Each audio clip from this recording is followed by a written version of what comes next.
जैसे ही टीम की सिलेक्शन हुई सबसे पहले, और टू बी ऑनेस्ट, एक तो जैसे मैंने लास्ट 2018 एशियन गेम के बाद जो भी रिटायरमेंट थी, उसके बाद मैं ज़्यादा इन्वॉल्व नहीं था हॉकी में, बट स्टिल न्यूज़ वगैरह कौन सा प्लेयर कैसे कर रहा है वो सारी सोशल मीडिया पे आपको देखने को मिलती है। तो एक बैलेंस टीम नहीं थी लगती। बट मैं कहूँगा कि ये क्रेडिट जाता है जितने भी सीनियर्स प्लेयर हैं, जैसे PR श्रीजेश, उनका जो नाम है पिछले 10 साल से, क्योंकि जब मैं कैप्टन था और बहुत अच्छे टूर्नामेंट्स उसने जितवाए हैं और बहुत अच्छे सेव्स उन्होंने किए हैं जो उस टाइम हमें ज़रूरत होती थी। और उसके बाद मनप्रीत है, काफ़ी टाइम से खेल रहा है, रुपिंदर पाल है, और आकाशदीप का सोचा नहीं था क्योंकि पिछले कंटिन्यू वो 8-10 साल से किसी भी टूर्नामेंट में वो बाहर नहीं हुआ। वो एक मेरे को लगा। उसके बाद फिर जब हमारी टीम के ऊपर नज़र जाती है, जब सिलेक्शन हुई, बैक में हरमन और रुपिंदर पाल, वीरेंद्र लाकड़ा, हाँ अच्छे प्लेयर थे, अमित रोहिदास, बैक डिफेंस बहुत अच्छी थी, सुरेंद्र है हमारा लड़का, और मिडफील्ड में मेरे को थोड़ा स्ट्रांग नहीं लगा, और फॉरवर्ड लाइन थोड़ी सी हाँ, क्योंकि SV सुनील अभी खेल सकते थे और रमनदीप ऑप्शन हो सकती थी हमारे, बट आकाशदीप तो होना ज़रूरी था। एक बैलेंस नहीं था लगता, बट मैं कहूँगा कि ऑल ओवर लड़कों ने जो मिलके, जितने सीनियर्स प्लेयर हैं, और उसके बाद एक टीम वर्क है कि लड़कों ने वो करके दिखाया।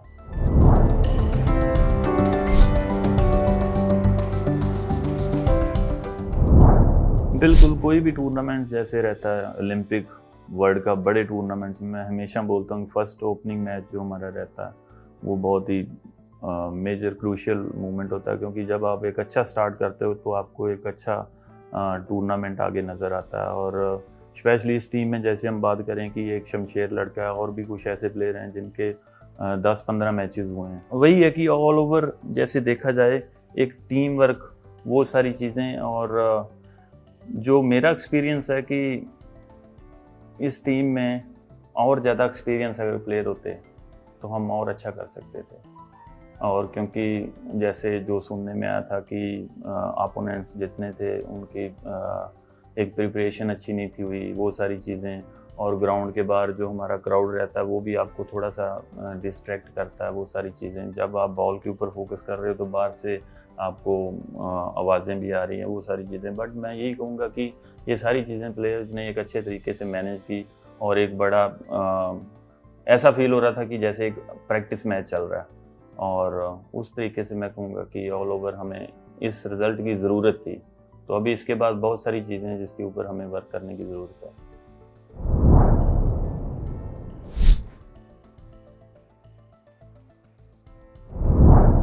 बिल्कुल, मैं कहूँगा कि 7-1 स्कोर ज़्यादा था, बट जैसे आपने बोला कि सबसे पहले मैच हमने जो जीता 2-1,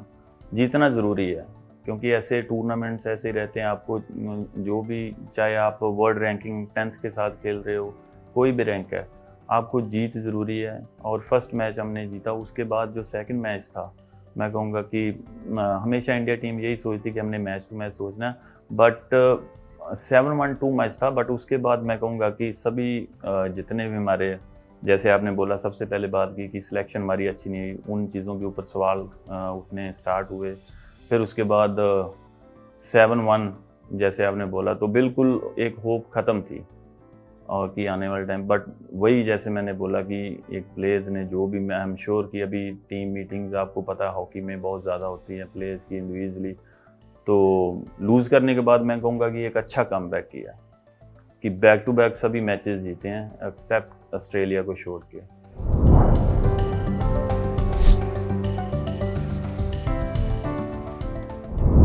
सिमरनप्रीत, मेरे ख्याल से सेमीफाइनल, जिस तरीके की उनकी परफॉर्मेंस थी, मेडल आया। बिल्कुल मैं कहूँगा कि जितना हमारा स्टाफ है, कोचेज़ हैं, प्लेयर्स हैं, सारा क्रेडिट उनको जाता है। बट जो होते हैं ना कि जैसे हर एक टीम में कुछ स्टार प्लेयर्स होते हैं, तो मैं समझता हूँ कि एक श्रीजेश, जिनकी परफॉर्मेंस एक टीम को नेक्स्ट लेवल पर लेके जाने के लिए बेस्ट परफॉर्मेंस थी। हरमन था,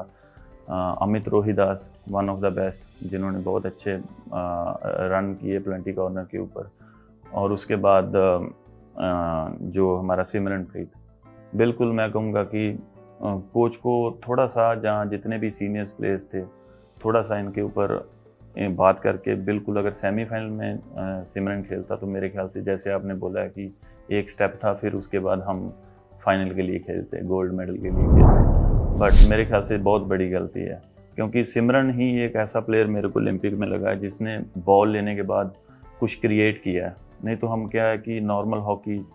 ठीक है, जहां आपको सेफ खेलना है, बट कहीं आपको अपोनेंट्स की डी में जब आप इंटर करते हो आपको रिस्क लेने पड़ेंगे। अगर 4-5 भी रिस्क लेते हो, 3 बॉलें भी आपकी ख़राब हुई, 2 का भी आपने रिजल्ट दे दिया, तो टीम 2-1 या जो भी रिजल्ट आप ऊपर लेके जा सकते हो। तो मेरे ख्याल से अगर सिमरनप्रीत की हॉकी देखी जाए पूरे टूर्नामेंट में,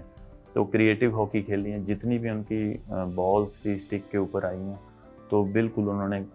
अच्छा रिजल्ट दिया। और अगर पूरी डिटेल में हम बात करें, जैसे आपने बोला कि जो उन्होंने बॉलें दी हैं, जहाँ जो उनकी गोल पोस्ट के आसपास अपोनेंट्स की जो पोजीशनिंग थी, बिल्कुल जहाँ बॉल आपने रोकनी है और गोल में फेंकनी है, वन ऑफ द बेस्ट। और वही जो आपने एक मैच देखा होगा अगेंस्ट बेल्जियम और कौन से, जहाँ अमित रोहिदास ने क्रॉस दिया और बिल्कुल फोर हैंड पे वो खड़े हैं, रोकी और दूसरा टच गोल में। अगर वही कोई और प्लेयर होता तो इधर रोकता और उसके बाद सीधी करता, तब तक अपोनेंट्स को टैकल करने का मौका मिलना था। तो छोटी छोटी डिटेल्स हैं। आई थिंक सिमरनप्रीत बिल्कुल एक मैं कहूँगा कि मिस्टेक है। अगर हम बाकी कोचेज़ और प्लेयर्स की हो सकता क्या स्ट्रेटजी थी उस दिन।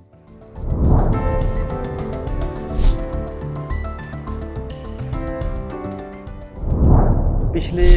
बिल्कुल जब मैं कैप्टन था, मैंने देखा है कुछ टाइम वो टीम में कभी अंदर कभी बाहर, बट मैं कहूँगा कि लास्ट कुछ टाइम से जो उनकी परफॉर्मेंस देखी है स्पेशली,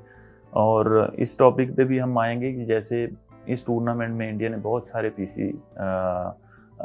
जो अपोनेंट्स को दिए हैं,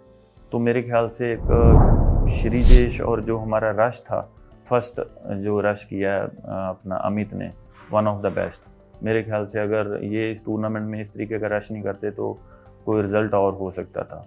और उसके बाद जो एक इनकी अच्छी चीज़ है कि वीरेंद्र लाकड़ा, मैंने पहले भी आपसे बात की थी, बड़े ही अच्छे और डिसिप्लिन में ये प्लेयर्स रहते हैं। अगर आपने एक बार कोई भी मैच में गलती कर दी, बाद में इनको कोई भी कोचेज़ या कोई भी इनको एक्सप्लेन करता है, तो नेक्स्ट मैच या नेक्स्ट ट्रेनिंग में बड़े अच्छे डिसिप्लिन के साथ उसको फॉलो करते हैं। तो वो थी। और उसके बाद उनका मेन वही था कि सिंपल हॉकी इन्होंने खेली है, ज़्यादा बॉल को मूव किया, कोशिश अमित ने की है, रोकी बॉल और दे दी। और उसके बाद जो इनकी हिटिंग थी मेरे ख्याल से, क्योंकि जब आप स्लैब के साथ जितनी बॉल्स देते हो, अपोनेंट्स आपसे डरते भी नहीं हैं और उनको ज़्यादा आपकी बॉल्स हैं इंटरसेप्ट करने का मौका मिलता है स्लैब के साथ।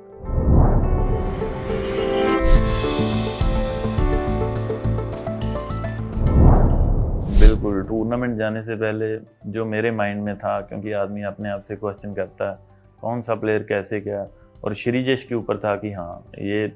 एक ही आदमी है जो वो टूर्नामेंट जितवा सकता है, क्योंकि जिस तरीके का ये टीम को गाइड करते हैं और जो इनका कम्युनिकेशन है प्लेयर्स के साथ, और आगे मोस्टली जितने इनके सामने प्लेयर्स खेल रहे हैं, रुपिंदर पाल है, और उसके बाद जितने भी प्लेयर्स का हम नाम लें, वीरेंद्र लाकड़ा है, रुपिंदर पाल है, हरमनप्रीत है, इनके साथ पिछले 5-6 साल से खेल रहे हैं। तो बिल्कुल श्रीजेश का था कि ये इस बार अगर अपनी उस लेवल पे खेलेंगे, जैसे हमने लास्ट 2018 में आपने देखा होगा जो हमारी चैम्पियन ट्रॉफी थी, हाँ जी, तो उस तरीके की मैं कहूँगा कि एक अच्छी परफॉर्मेंस थी श्रीजेश की।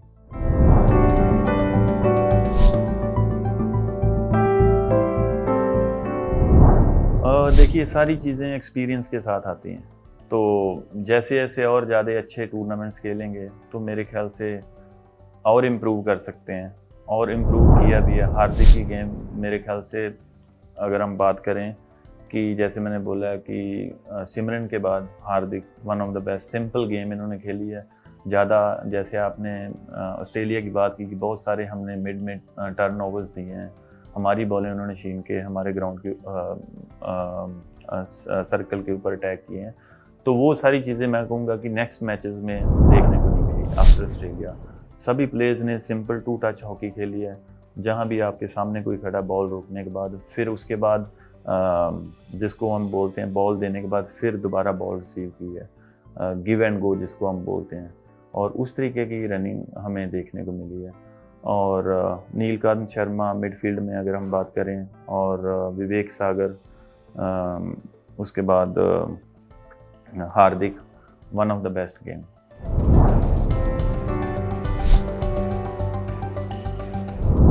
बिल्कुल, हमें भी जितना भी अगर हमें मौका मिले तो सारी चीज़ें हम चाहते हैं कि हमारा बिल्कुल जितने भी टॉप प्लेयर्स रह चुके हैं, मॉडर्न हॉकी खेले हैं, उनको अगर चांस मिले तो बिल्कुल हॉकी डेवलप करनी चाहिए। और अभी फ़िलहाल जो आपने बात की है, जूनियर्स की बात की है, जहाँ जितने भी मेंस, वुमेन्स, जूनियर, सीनियर में जितने प्लेयर्स हैं, उनको ही पता है कि हमारी नेशनल टीम किस तरीके से खेल रही है, कौन सी स्ट्रेटजी से खेल रही है, 5-3-2-1 से खेल रही हैं या 4-4-2 से खेल रही हैं। तो वो सारी चीज़ें अभी से हमें, जो नेशनल टीम का प्रोग्राम है, मेरे ख्याल से धीरे धीरे अक्रॉस द हमारी कंट्री जहाँ जहाँ हॉकी ज़्यादा है, तो वो हमें बताना चाहिए, हमें गाइड करना चाहिए, चाहे ऑनलाइन है, जहाँ उधर से जो हमारे जो स्टेट के, जहाँ जो भी कोचेज़ हैं क्लब लेवल के, उनको उधर जाके वीकली या जो भी देखना चाहिए कि इंडिया टीम किस तरीके से प्रैक्टिस कर रही है, वही चीज़ें फिर हमें इधर यूटिलाइज़ करनी चाहिए। और हॉलैंड, यूरोप में जैसे आपको पता है कि मोस्टली वीकेंड पे उनके जो मैचेस रहते हैं, तो जो भी उनके कोचेज़ हैं, जहाँ प्लेयर्स हैं, उनको पता है कि हमारी टीम किस तरीके से खेल रही है, कि जब वो आदमी क्लब से जहाँ नेशनल टीम में जब आए, उसको पता होता है कि अभी मेरी ये ड्यूटी है, तो थोड़ा सा उसके ऊपर गाइड करना होता है हमें। तो नहीं तो मोस्टली क्या होता है कि जैसे आपने बोला कि अभी हमारे 50-100 प्लेयर जितने भी कैंप्स में हैं, उनको पता कि हम किस तरीके से खेल रहे हैं। और जैसे वो, क्योंकि सारा टाइम तो खेलना नहीं है, जैसे 2-4 साल के बाद वो बाहर जाएंगे, जो नेक्स्ट प्लेयर आएंगे, तो उनके लिए थोड़ी सी प्रॉब्लम रहती है। तो वो दिन रात ऐसे वो फ़र्क दिखता है सभी के ग्राउंड के ऊपर।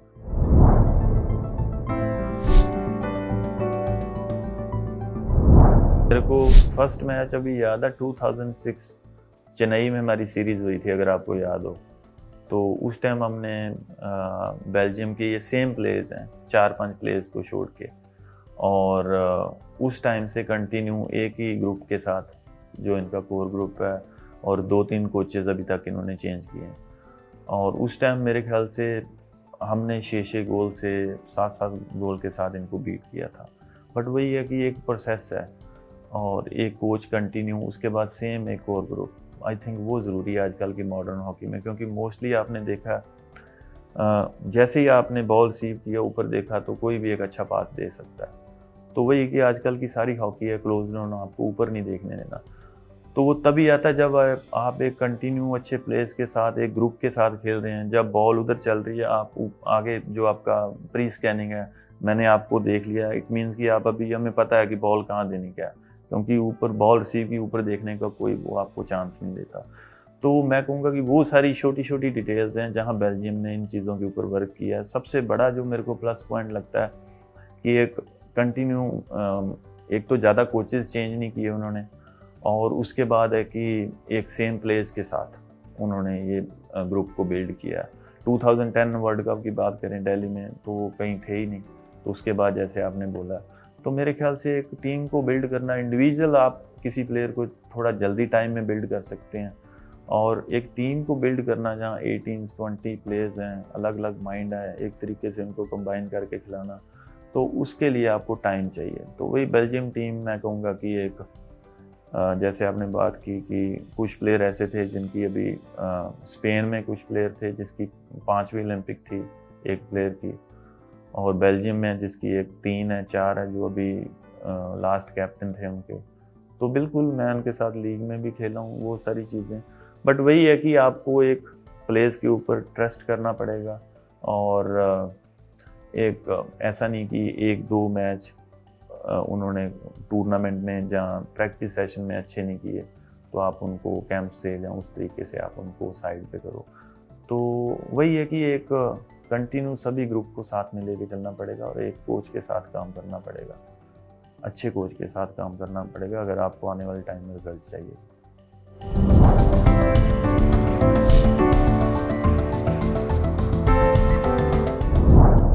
मेरा ये बहुत शौक है कि, क्योंकि मोस्टली हॉकी में क्या है कि इतना एक्सपीरियंस इतने कोचेस के साथ, और कुछ ऐसी चीज़ें जो मैंने अपने करियर में ग्राउंड के ऊपर नहीं की, जो मैंने सोचा था कि ये ग्राउंड के ऊपर ऐसी मूवमेंट आएगी, इसमें मैं ये डॉज मारूँगा, वो करूँगा, ये चीज़ें, वो बहुत कुछ बाकी है। तो मैं चाहता हूँ वो सारी चीज़ें अगर मैं छोटे बच्चों, क्योंकि अगर हमारा बेस अच्छा है तो नेक्स्ट हॉकी इंटरनेशनल लेवल पे खेलनी आसान है। तो वो सारी चीज़ें हैं, बच्चों को गाइड करना, स्टडी करना हॉकी के बारे में कि इसको किस तरीके का, आपको एक बर्डन नहीं लेना चाहिए, स्पोर्ट्स हम क्यों खेलते हैं, तो उस तरीके की चीज़ें हैं। और बेसिक जहाँ से हम स्टार्ट करते हैं कि हॉकी कैसे पकड़नी है। कुछ लोग हॉकी गलत पकड़ते हैं, उनका स्टाइल भी गलत हो जाता है, फिर आप क्विक जो आपके हैंड है वो आप अच्छे तरीके से मूव नहीं कर पाते। तो वो छोटी छोटी डिटेल्स हैं, अगर वो हमारे बेसिक्स ऊपर देख के सारे स्किल्स हैं जो हमारे कोचेज़ लास्ट जो ब्रासा वगैरह वो करवाते थे, तो वो उसके बाद टेरी वॉश थे, ओल्टमैन थे, रिक चार्ल्स, तो हरिंदर सिंह, सभी के साथ खेलने का मौका मिला इनके अंडर। तो बहुत सारी चीज़ें हैं जो वो मेरा एक शौक़ है। अगर मेरे को कहीं चांस मिले तो मैं बिल्कुल चाहूँगा कि जैसे 50-100 बच्चे हैं उनको एक अच्छे तरीके से ट्रेन करूँ कि जब वो ऊपर उस लेवल पे जाएं तो एक अच्छी हॉकी देखने को मिले।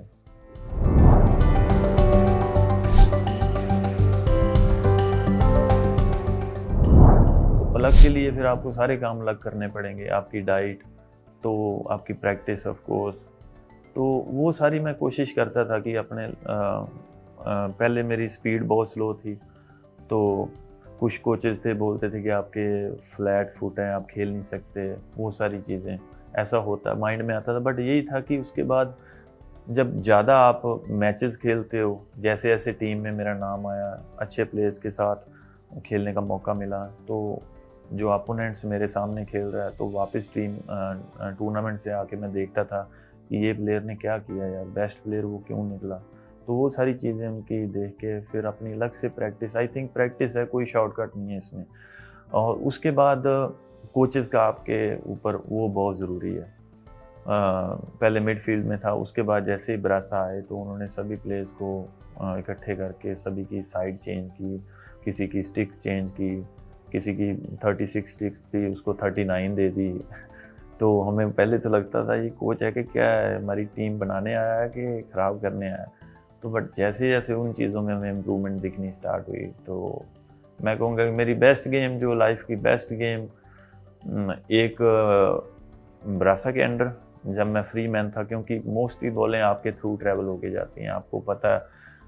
22 प्लेयर आ गए आपके, 21-20 जो भी खेलते हैं उनको कैसे आपने देखना है अपोनेंट्स, और अपने प्लेयर्स को कैसे गाइड करना है। तो वो एक मैं कहूँगा कि मेरा कम्युनिकेशन स्किल्स अच्छा था ग्राउंड के ऊपर, तो उन चीज़ों को देख के उन्होंने मेरे को एज ए फ्री मैन, तो उस टाइम मैं कहूँगा कि काफ़ी जो एक सेटिस्फेक्शन वाली हॉकी मेरे को अभी मैं फील करता हूँ, बैक एंड पास, वो सारी एक ब्रासा के अंडर मेरी वो। तो उसके बाद मैं समझता हूँ कि मेरी गलती भी है कि मेरे को अपनी ये फ्री मैन जो साइड है वो अगर मैं उस पोजीशन पे खेलता तो वहाँ आपको फिर इन फ्यूचर, जैसे आजकल की हॉकी, आपको ज़्यादा फिटनेस की ज़रूरत है। उस पोजीशन पे अगर आपका माइंड सही है और आपको पता है गेम रीडिंग आपकी अच्छी है तो आप लंबा टाइम भी खेल सकते हैं। और जो one of the best match उसके बाद मैं कहूँगा कि एज ए फ्री मिडफील्ड में मैं खेला हूँ, जो हॉकी इंडिया लीग की बात करें, मेरा लास्ट मैच था अगेंस्ट वेव ग्रुप दिल्ली के साथ, यस 2017 जो हमारी लास्ट लीग थी, वो मैच।